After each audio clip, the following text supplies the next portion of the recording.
Hey y'all, how are we doing tonight? Are we excited to be here?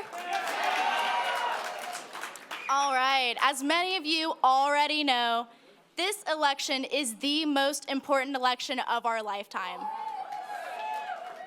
We need a candidate that can defeat Donald Trump.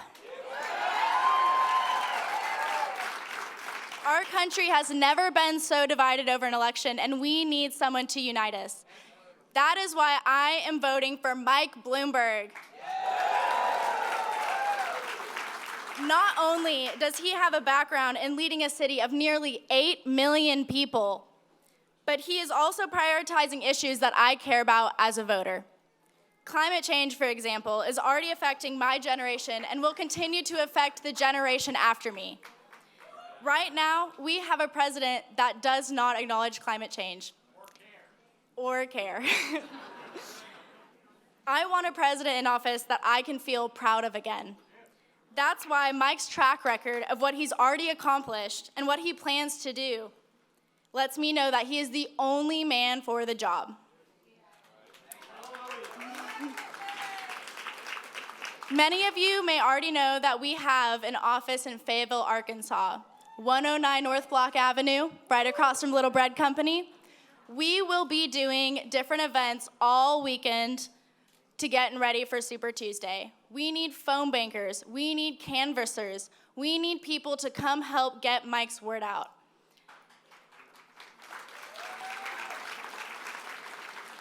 So today I would like to acknowledge a few special guests. Here we have Arkansas for Mike co-chairs Dr. Morris and Ann Henry.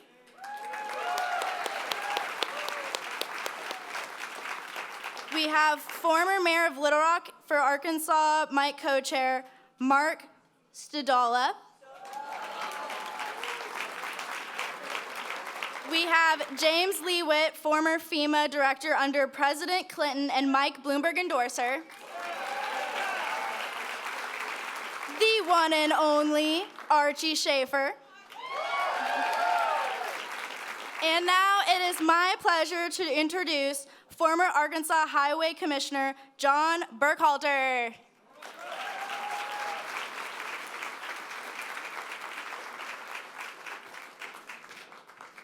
Good evening, Arkansas. Man, it's great to be in Northwest Arkansas. My grandparents grew up right here in Rogers, Arkansas, so this is home to me. I'm John Burkhalter. It's great to be in Northwest Arkansas and see so many good friends. I'm here tonight. I'm fortunate to be here tonight with my daughter, Jonica. She's a sophomore at the University of Arkansas at Fayetteville. Yeah, thank you.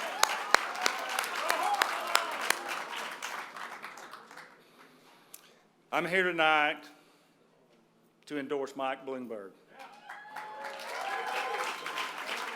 Mike Bloomberg is going to be the next president of the United States.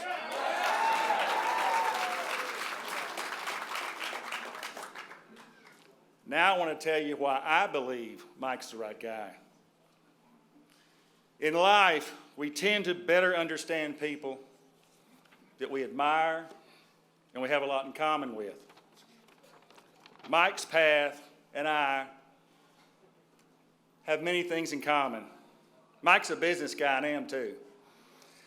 And I'm going on the record again. I'm not a politician, folks. I'm just a plain business guy. Mike built his own business just like I did with very little. I'm the guy that couldn't get a loan. I'm the guy that knows what it means to struggle. When you start a business the first year, you just got to hope you make it. You don't go broke because, one, there's no money. Second year, you got to hope you've got a few customers that are still with you. And the third year, you got to hope you see daylight. And if you expect to make any money for the first 2 or 3 years, you don't need to go in business. And also, don't expect a bank loan because I couldn't get a bank loan. I'm a white guy. I should have been able to get a business loan. But what I did is I went 2 years using my credit cards, remortgaging my home, and I finally earned an SBA loan. And Mike Bloomberg believes in the SBA loan program.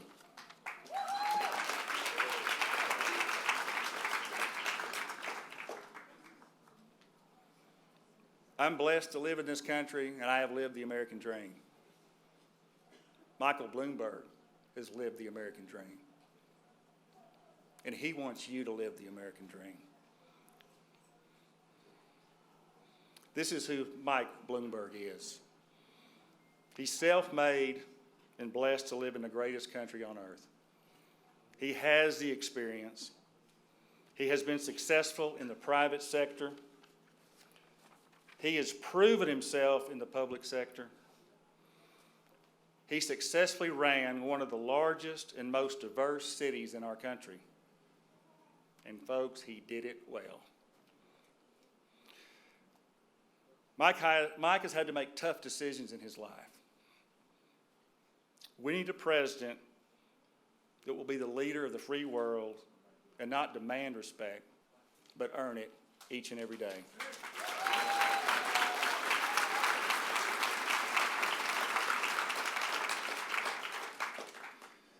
My time serving on the Economic Development Commission and the State Highway Commission, and I got to give a shout out to Governor Mike Beebe who allowed me those opportunities. Serving on those commissions taught me the importance of infrastructure to create great jobs. Mike plans to rebuild this country. He plans to stimulate our economy by investing more than $1 trillion in highways, roads, water systems, sewer systems, and our airports. And most important, he also plans to invest in our schools. We have over 56 million school children that are counting on this. To close, my wife and I have two wonderful daughters. We need a president that believes in women's rights, human rights, and your rights.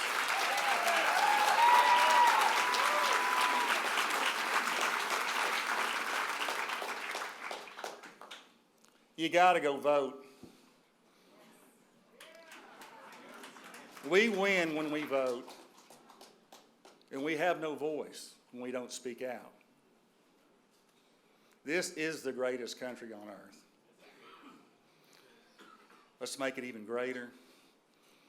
Let's get Michael Bloomberg elected. Mike Bloomberg is the leader who is best positioned to lead this country in this evolving global economy. I'm asking you to vote for Michael Bloomberg.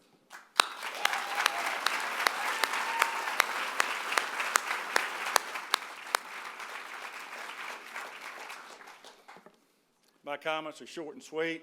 I'd like to invite a friend to the stage. Diego, this is a guy who's lived the American dream. This is a gentleman that is a DACA recipient.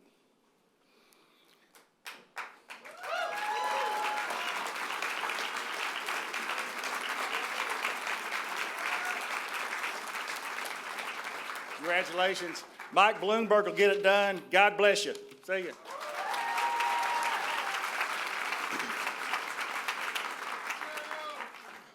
Hey, Larry. Always good to see you.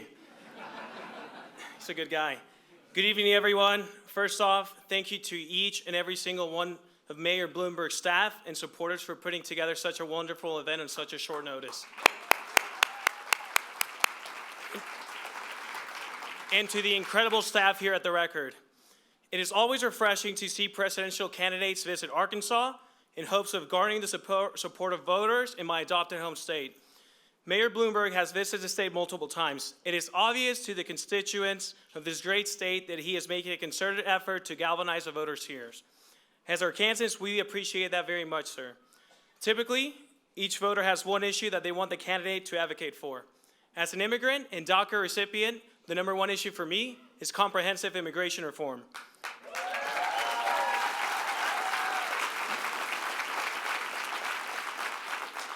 Even though I cannot vote, I can certainly push and urge others to perform their civic duty and vote for candidates who support humane and compassionate public policy.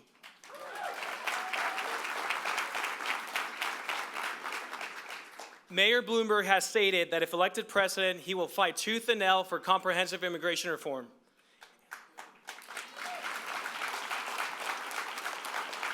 He's also been an ardent supporter of causes that are near and dear to my heart, such as supporting Moms Demand Action. Yeah, big applause for that one. Fighting climate change. And supporting the incredible Stacey Abrams' efforts to fight voter suppression, which we all know affect people of color disproportionately. He's a kind of leader who acknowledges his mistakes and works hard to improve people's lives. I certainly respect that. And I will definitely fight for any candidate that will advocate for the most marginalized amongst us. Without further ado, please welcome to stage Mayor Michael Bloomberg.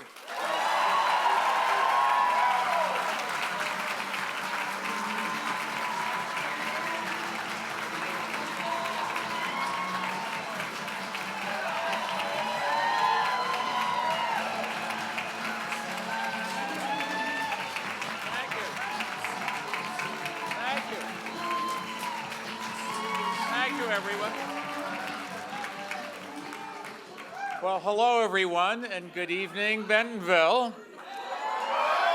Oh, I gotta try this. Or should I say, woo, pig suey? We have over 1,000 people here. We had to open up an overflow room. I'm sorry if you're stuck back there, but thank you all for coming.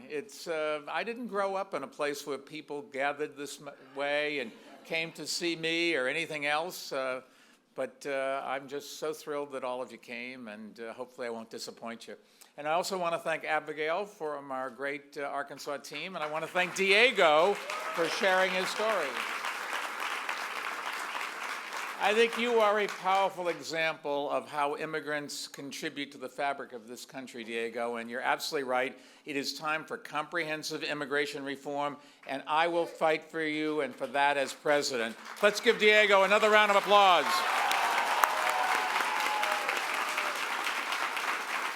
Now, it's great to be here in Bentonville. One of the most remarkable businesses in America was founded here. And of course, I'm talking about the Three Dog Bakery, the world's first bakery for dogs. I can't wait to call my girlfriend tonight and tell her you have this here. I've been to a lot of places, but I think this is the first time I've been around the corner from a bakery for dogs. We have 2 Labradors at home, although one is a Labrador and one is a questionable Labrador. So I'm going to have to pick up some Labrador loaves for them, and maybe I'll have to pick up some Yarnell's ice cream for me. As long as it's coffee ice cream, I will eat it. Before I talk about this campaign, first I wanted to say a little bit about the crisis that's facing our country and the world, because it is serious. If you watched the president's press conference last night, he talked about it. The fact is the president was briefed on coronavirus 2 months ago, but he just buried his head in the sand. And his failure to prepare is crippling our ability to respond now that it's at our doorstep. And you only have to look at what's happening in the stock market. It was down another 4% today. People really are worried. And unfortunately, the president slashed funding for the Centers of Disease Control and the other essential health organizations. For reasons I don't understand, a couple of years ago, he fired the whole House team in charge of the response to pandemics, and he predicted that this was going to be over in a couple of months. Now, the president's not a scientist, which is a nice thing, nice ways to put it. I think he doesn't believe in science. He's not leading, he's reacting much, much too late, and his incompetence really does put us all at risk. I can only tell you in times like this, we really need calm, proven leadership in the White House, and we need somebody who has led during a crisis and who believes in science and who invests in prevention and preparation and who listens to experts. I can just tell you,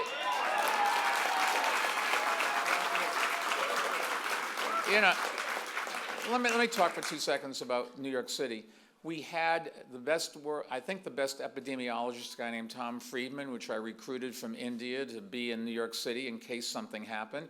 And we went and we prepared and we practiced. We had a communication strategy that we made sure worked. We had ways to get people out of hospitals and seniors' homes who couldn't move on their own. We had ways to find out to coordinate with the federal government and the state government. Those are the kinds of things you have to do to get ready for a problem. And every problem's going to be somewhat different, but you just have to have in one place coordinated and practiced and simulations so you'll know what to do or what to build around when the disaster hits. It's not waiting till the last minute and saying, oh, I'm going to cuff it. You just can't.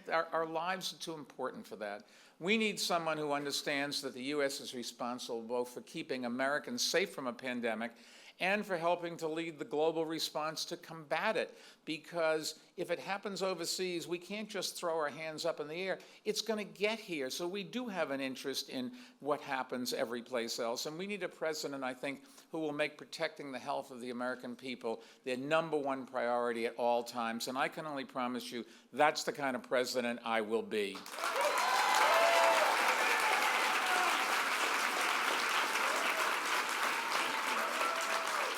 But first, we have to win a primary, and that's why we're all here today. This is my 3rd time here in the past few months because Arkansas is an important priority for our campaign, and we have 22 staff and 3 offices across the state, including one down in Fayetteville.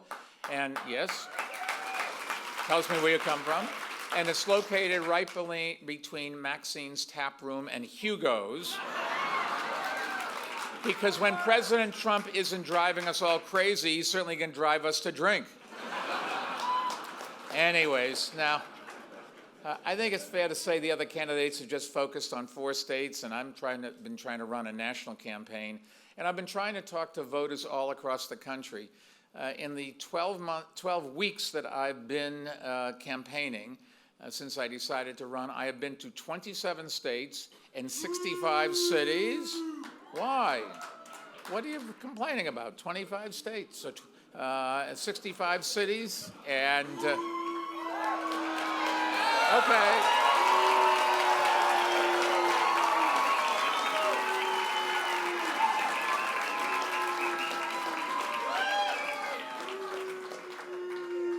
Thank you for making me feel right at home.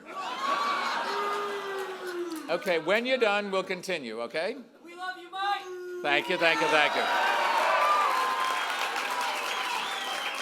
I have spent a lot of time in southern states like Arkansas and that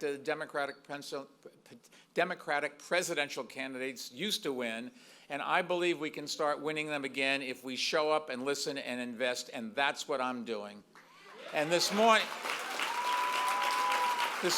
I was in Texas, this afternoon in Oklahoma. Tonight I'm going to be in Tennessee and then on to North Carolina and Alabama because we're not resting. Super Tuesday is only 5 days away and so much is riding on this election. Hey, thank you. Here in Arkansas, the polls are already open. And has anyone here already voted? A lot of you. Good, but you're not finished yet because if we're going to win this thing, we still need you to bring your family and your friends to the polls too. And bring grandma and grandpa, bring your nieces and nephews, bring everyone. You can even bring one of those green penguins from 21C, wherever it takes. From today through Tuesday, I hope all of you will help our Arkansas team get out the vote. And I hope you'll tell your neighbors how important their votes are, and if they ask you what my campaign is all about, just tell them this. I'm running a campaign for change, a campaign for sanity, for honesty, a campaign for inclusion, and a campaign for human decency.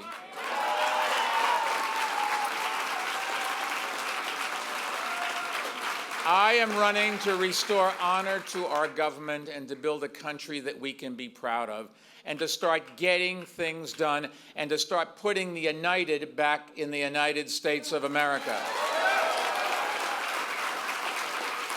And all of that starts with beating Donald Trump. And back in 2016, I spoke at the Democratic Convention in Philadelphia, and I warned you that I did not think Donald Trump was fit for the office, although I didn't phrase it quite that way. But then in 2018, I worked to hold him accountable by flipping 21 House seats, which made Nancy Pelosi Speaker, and allowed us to begin holding Trump accountable through the impeachment process. Now, we all know Trump's strategy. Attack Democrats, make their plans look unrealistic, unaffordable, and undoable, but that's not going to work against us because we have a record and the resources to defeat him. In swing states, the Democrats lost in 2016, and to finally turn Arkansas blue.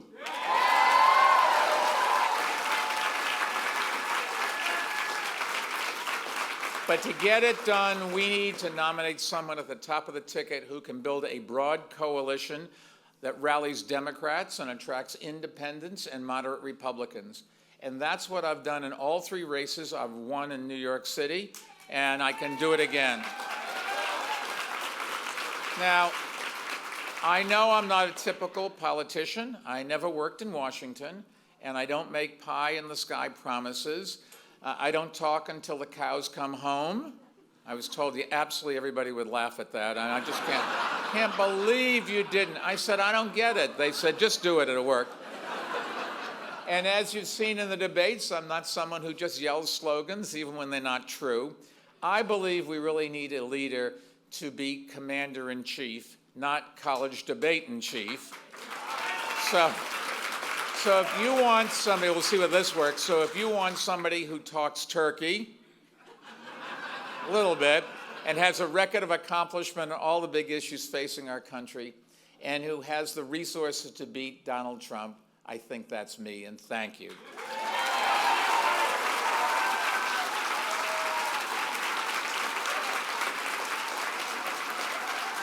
Look, I give virtually all of my company's profits to charity, and there's no better investment than I can make in the future of our country than spending money to defeat Donald Trump.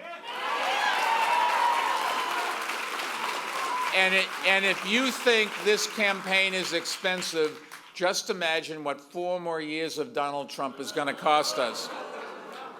I think it would be a catastrophe, and I'm in this race to stop it. Somebody said the other day, you're spending a lot of money. And I said, yes, I'm spending it to replace Donald Trump and send him back to Mar-a-Lago permanently. And the guy said, oh, spend more. So, now, even though Donald and I are both from New York, I think we couldn't be more different. In fact, I campaign, and it's the un-Trump. But just think about it. He breaks promises, I keep them. He divides people, I unite him. He's a climate denier. I'm an engineer. I actually believe in science. Imagine that. He tweets, I follow facts, respect data, and tell the truth. He looks out for people who inherited their wealth like him. I started with nothing by my parents teaching me hard work and ethical behavior. That was my inheritance. And I'm telling you, I will raise taxes on the wealthy like me to get the revenue we need to start fighting income inequality, paying for infrastructure, investing in emergency preparedness, expanding health care, improving education, and all the other things that we need to strengthen our great country.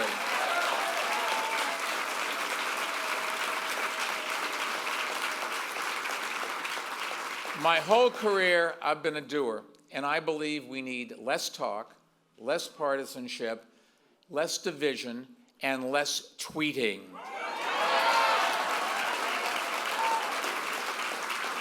Now, in every speech I give, I make this commitment. How would you like my commitment? No more tweeting from the Oval Office ever again.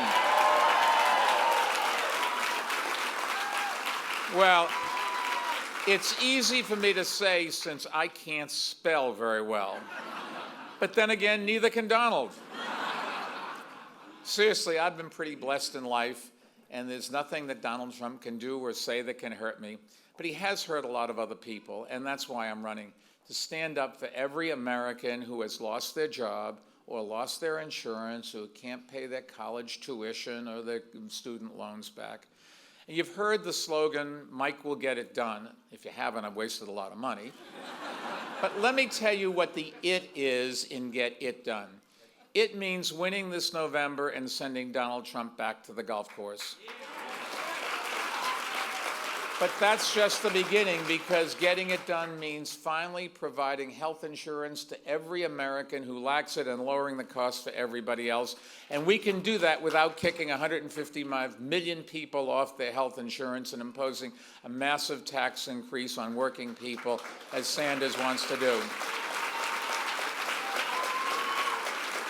Getting it done means passing common sense gun safety laws that protect our children and our communities. All we got to do is have background checks so you can't buy a gun if you're a criminal, if you have psychiatric problems, or you're a minor. We shouldn't sell a gun to those. And I wanted to call out, we have this organization, Moms Demand Action. They've been doing an amazing job, and I want to thank them. We've got background check laws in 20 states. It doesn't keep anybody from buying a gun, but other than those groups, and that I think even gun owners, when you survey them, think that's the right thing to do. Getting it done means making America a global leader in the fight against climate change. Getting it done means creating good jobs with higher wages. Getting it done means addressing discrimination and inequality. Getting it done means finally fixing our broken immigration system and creating a path to citizenship for 11 million people living in the shadows. And getting it done means protecting a woman's right to choose and appointing judges who will defend that right. Now, it won't be easy, but I know we can do it. Because like other candidates, I don't just talk about things. I have a record of reaching across the aisle and getting them done. And you have to reach across the aisle or we're not going to get big things done. And let me give you just a couple of other examples. Other candidates talk about raising teachers' salaries. As mayor, I raised them 43%. We want a teacher? She should be happy. You think the teachers union happy? Enough is never enough. Don't ever make that mistake. But we also raised the salaries for our firefighters and our sanitation workers and our police officers, because if you want the best people, you got to pay them. And I raised taxes in the city on the wealthy, including me, because the bottom line is, if you want the services and you want to have a great city, the wealthy have got to pay their fair share. And I was opposed to the cut that it was in the last tax bill. I didn't need a tax cut. No offense intended, but I didn't need it. We needed that money for infrastructure, and we wasted it, and we shouldn't do it again. And to show you what happens when you pay your teachers and firefighters and police officers more, we've improved public schools. Graduation rates are up by more than 40% while I was in office. And I'll give you one other fact. When I got to New York City, not one New York City school was in the state's top 25. Not one. When I left, 23 out of 25 came from New York City. So you can do this. And that's with a very diverse group of students. They talk about improving health care. In New York, we cut the number of uninsured by 40%. Improved care for mothers and babies, and raised life expectancy by 3 whole years. Now, I don't want to say you should move to New York, although it's not a bad idea, but if you want to live longer, vote for me. Seriously, others talk about another one of the big issues, fighting climate change. In New York City, we cut the carbon footprint by 13%. I've helped replace 304 dirty coal-fired power plants with cleaner energy. We've given jobs and a greener planet, because you can do both together. Climate change is something that we used to talk about numbers for 2050, then 2040. Some of this stuff is happening so quickly, the science can't keep up with updating their models. The glaciers are melting, the permafrost is melting, the oceans are rising. We just have to do something. And another thing, gun violence. Everybody talks about stopping gun violence. In New York, we created a gun safety group with 6 million members that's working to pass those common sense gun laws that I talked about that before. And what happened? Murder rate is down 50% in New York City. It is basically so low you can't measure it. Look, I know how to bring people together to solve problems. That's what I did as a manager of my business. That's what I did for 12 years in City Hall. I was elected just 7 weeks after the devastating attacks of 9/11. And I remember going over there, and I was looking down into the hole, and it was still smoking when I got down there. Our city was in tatters. Our economy was in recession. But the people of Arkansas and of all the other 48 states came together to help New York, and we brought the city together. We created 500,000 new jobs, 175,000 units of affordable housing. We reduced street homelessness by 28%. We launched new programs to fight poverty, and we rebuilt the city stronger than ever. I remember when at 9/11, there were 5 hotels downtown. Today, there are 25 hotels downtown. So people are coming to New York City, the economy's recovered, and there are a lot of cities in the world, not this one, thank goodness, but a lot of cities that need help to get going, and I think I know how to get that done. And, you know, we just got to help everyone. New York is not the same thing as America. New York is not the same thing as other cities, but we all have crime and homelessness and poverty and the same things. It's to different degrees, and the solutions may be different, but I know how to rally people and be the leader and focus people and say, look, you've got to reach into your pocket because we are too wealthy and too compassionate a country to leave people with no doctor to go to, or people that are hungry. Come on, or people that are sleeping on the streets. That's not the America that I was taught it should be, and I'm going to make sure that it's not that again. Over the past 2 decades, I really have taken on the toughest fights. I've taken on fights against Donald Trump and won many times on gun safety and coal pollution and flipping the House blue with 21 new Congress people. And I'm ready to do it again. But I can't do it alone. I need your help, I need your support, and I need your vote. And I need you to talk to your friends and your families and knock on doors and make phone calls. Tell everyone what you can about our campaign and what it's all about and how important this primary is. And when you talk to them, just tell them this. If you want quality health insurance for everyone, not empty promises, if you want to combat inequality with fairer taxes and better jobs, if you support my commitment to quality education in public schools, no matter what the zip code is you live in, if you share my belief in opportunity for all, not just for the few, if you are ready to protect and defend the Constitution of the United States of America, if you are ready to clean out the Oval Office and get things done, then welcome to Bloomberg 2020. Thank you. Thank you, Patrick.